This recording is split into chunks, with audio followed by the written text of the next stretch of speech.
Hello students, welcome to my YouTube channel ideal classes. Students, आज हम बात करेंगे सेट थ्री सीरीज़ का सेकंड लेक्चर में। आज हम बात करेंगे टाइप्स ऑफ सेट के बारे में बात करेंगे स्टूडेंट्स। तो first type is empty set. A set contains no element at all is called the empty set. कहने का मतलब यह है कि एम्प्टी सेट वो सेट होता है जिसमें कोई भी एलिमेंट नहीं होता, no element. Okay students, empty set also known as null set और वाइड सेट। एम्प्टी सेट को नल सेट और वाइड सेट भी बोलते हैं।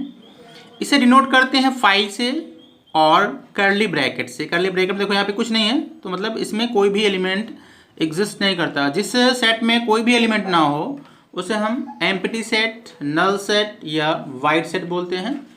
इसे रिप्रेजेंट करते हैं फाई से। ओके स्टूडेंट्स, अब हम बात करेंगे सेकंड सेट का, जिसे बोलते हैं सिंगलटन सेट। क्या बोलते हैं? इसे हम सिंगलटन सेट बोलते हैं।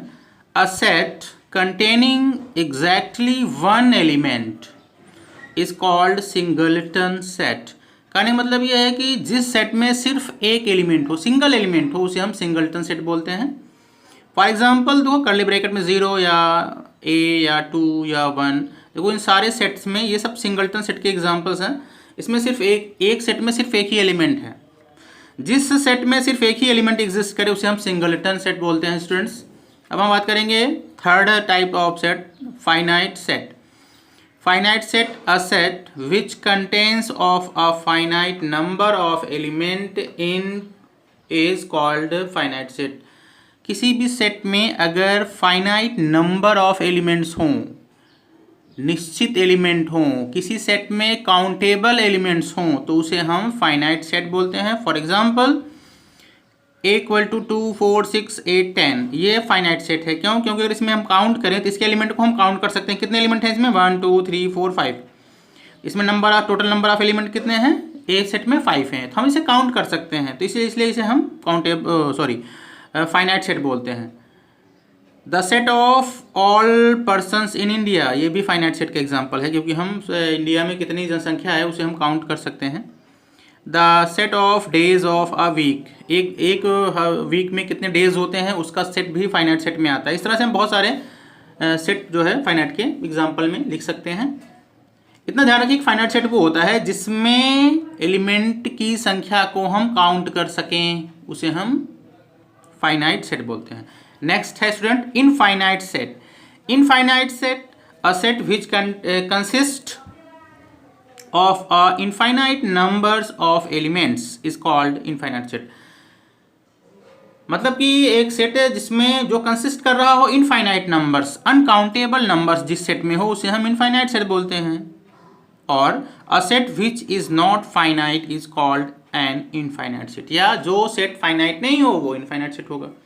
For example n = set of all natural numbers. All natural numbers में देखो 1, 2, 3 डैश डैश डैश। अब इसमें हमें ये नहीं दिखा गया है कि हम इसमें कितने एग्जैक्ट अगर हम काउंट करें तो कितने नंबर होगा, ये हम नहीं फाइंड आउट कर सकते, इसलिए ये इनफाइनाइट सेट है। Set of all points on a line, एक लाइन पे जितने भी पॉइंट, सब सारे पॉइंट्स का सेट। तो एक लाइन पे इनफाइनाइट पॉइंट्स होते हैं, तो उस हम सारे पॉइंट को हम रिप्रेजेंट नहीं कर सकते हैं, तो उसे हम इनफाइनाइट सेट बोलते हैं। इनफाइनाइट सेट वो सेट होता है जिसमें number of element is uncountable, जिससे कि हम एलिमेंट को हम काउंट ना कर पाएँ, उसे हम इनफाइनाइट सेट बोलते हैं। नेक्स्ट की बात करेंगे स्टूडेंट। अब हम बात करते हैं equal set. Equal set, two sets capital A and capital B are said to be equal set if they have exactly the same element. कहने का मतलब ये है कि दो सेट को हम इक्वल सेट तब बोलेंगे जब उसमें टोटल नंबर ऑफ एलिमेंट भी इक्वल हों और सारे के सारे सेम एलिमेंट हों। जो A में हो एलिमेंट वही B में हो, तो उसे हम इक्वल सेट बोलते हैं। और इसे लिखते हैं we write A = B। Equal set को इस सिंबल से रिप्रेजेंट करते हैं, set A = set B। For example देख लेते हैं, इफ A = 1, 2, 3 है और सेट B = है 2, 3, 1। अब देखो इसमें क्या है, इसमें 3 एलिमेंट है, इसमें 3 एलिमेंट है, इसमें भी 1, 2, 3 ही एलिमेंट है, इसमें भी 1, 2, 3 एलिमेंट है, बस सीक्वेंस चेंज है। तो इसे हम कहेंगे then set A equal to B. Okay student, और अगर if A not equal to B तो हम इसे कहते हैं set A and B are not equal या अनइक्वल सेट। ओके, नेक्स्ट की बात करते हैं। नेक्स्ट आता है equivalent set. Equivalent set, if two finite set A and B are said to be equivalent if number of A equal to number of B। अगर दो set हों जिसमें नंबर ऑफ एलिमेंट सेम हों, भले ही वो element difference हों, तो उसे हम इक्विवेलेंट सेट बोलते हैं। ठीक है student, let A equal to 2 और 2 curly bracket 2,4 and B equal to curly bracket A, B। अब देखो इसमें नंबर ऑफ एलिमेंट सेम है, इसमें क्या है 2 एलिमेंट्स हैं, इसमें भी 2 एलिमेंट हैं, तो n of a equal to n of b equal to 2 है। दोनों में दो एलिमेंट हैं, भले ही एलिमेंट अलग अलग हैं, तो इसे हम इक्विवेलेंट बोलेंगे। और अगर ये एलिमेंट भी सेम हो जाते तो इक्वल सेट हो जाता। ठीक है स्टूडेंट, हम आगे बात करेंगे। Next 7th type, cardinal number of a set, the number of distinct element containing in a finite set A is called cardinal number of set A। कहने का मतलब ये है कि किसी भी सेट में डिफरेंट एलिमेंट के टोटल नंबर को cardinal number of a set बोलते हैं। It is denoted by n of A। For example if A equal to 1 2 3 4 curly bracket 1 2 3 4, ये एक सेट है। अगर इसका हम cardinal set number of set निकालें then n of A equal to 4, क्योंकि इसमें 4 एलिमेंट है, 1 2 3 4, और वो एलिमेंट अलग अलग होने चाहिए। अब इसमें देखो if set B equal to है 1 2 2 3 4 4 इक्वल टू, देन अगर इसका हम एन ऑफ बी निकालें, हमें डिफरेंट नंबर को ही काउंट करते हैं, 1 2 2, अब 2 टाइम है तो इसे हम दोनों टाइम नहीं काउंट करेंगे, तो 2 हो गया, 3 और 4 3 टाइम है, लेकिन उसे 1 टाइम ही काउंट करेंगे। तो सिर्फ इसमें कितना है 1 2 3 4 एन ऑफ बी 4 होगा। वैसे देखा जाए तो इसमें कितने एलिमेंट है, 1 2 3 4 5 6 7 हैं, लेकिन 4 जो है 3 टाइम रिपीट है और 2 टाइम है, तो उसे हम किसी भी एलिमेंट को अगर एक टाइम से ज़्यादा बार रिपीट है सेट में, तो कॉर्डिनल नंबर ऑफ सेट निकालने के लिए सिर्फ उसे हम एक ही काउंट करते हैं। अब आता है सबसेट।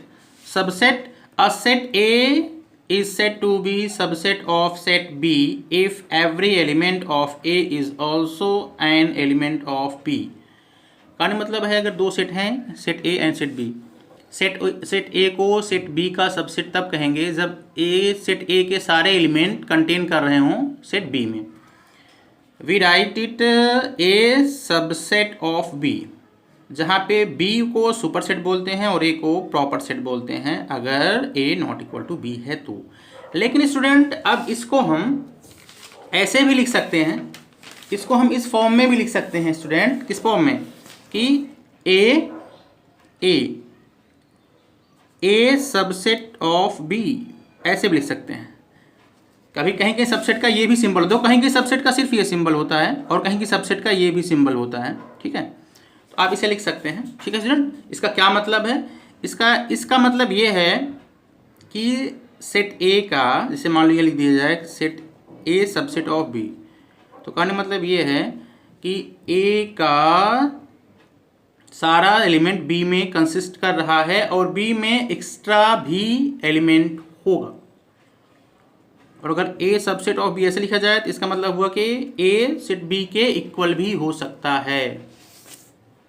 आगे बात करेंगे, इसके एग्जांपल देखेंगे, थोड़ा और क्लियर हो जाएगा स्टूडेंट्स। तो हम एग्जांपल की बात करते हैं। Example first, if A equal to 3 5 1 3 5 7 9 and B equal to 1 2 3 4 dash dash 9 dash, मतलब इसमें 5 6 7 8 लिख सकते हो आप, अगर लिखना चाहो क्या लिख सकते हो 5 6 7 8 9। तो हम कह सकते हैं A सबसेट ऑफ B, और इसे ऐसे भी लिख सकते हैं, इस सिंबल से भी लिख सकते हैं। इस सिंबल से लिखने का मतलब यह है कि A जो है B के एलिमेंट के बराबर इक्वल भी हो सकता है, कम भी हो सकता है। इसका मतलब होता है कि नहीं एग्जैक्टली A जो है B से कम ही एलिमेंट कंसिस्ट कर रहा है, इतना ही है। लेकिन हम दोनों भी सिंबल को सबसेट के रूप में लिख सकते हैं।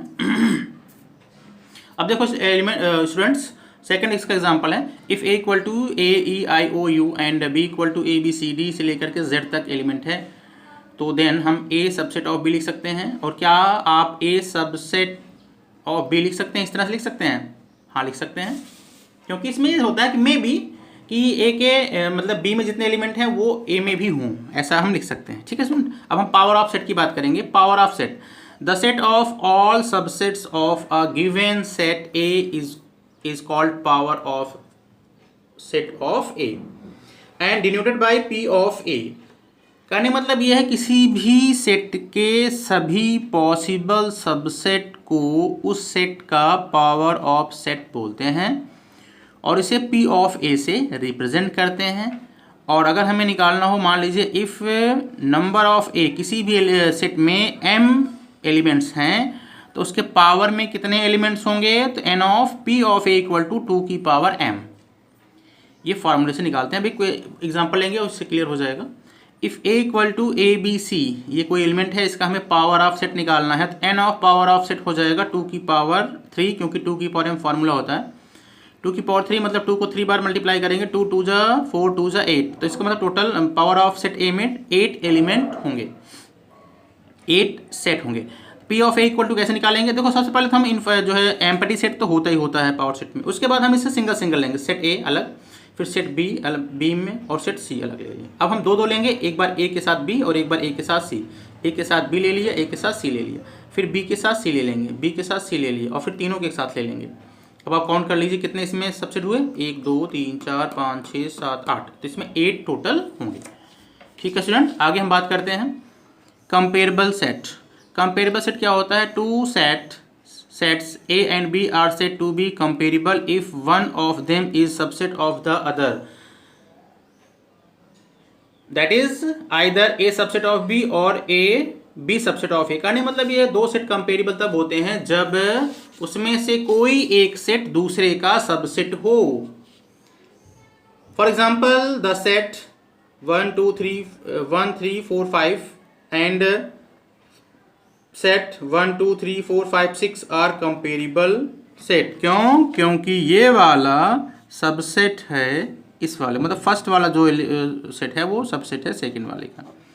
कहने मतलब ये स्टूडेंट कि कंपेरेबल सेट होने के लिए ज़रूरी है कि एक सेट दूसरे का क्या हो, सबसेट हो, तभी हम कंपेरेबल सेट बोल सकते हैं। तो स्टूडेंट आज हमने इस लेक्चर में टाइप्स ऑफ सेट के बारे में बात करा, जिसमें हमने आपको empty set, singleton set, finite set, infinite set, equal set, equivalent set, cardinal number of set, subset, power of set and comparable set के बारे में डिस्कस किया। नेक्स्ट लेक्चर में इस सीरीज़ के आगे के टॉपिक के बारे में बात करेंगे। तब तक अपना ख्याल रखिए। Take care, thank you.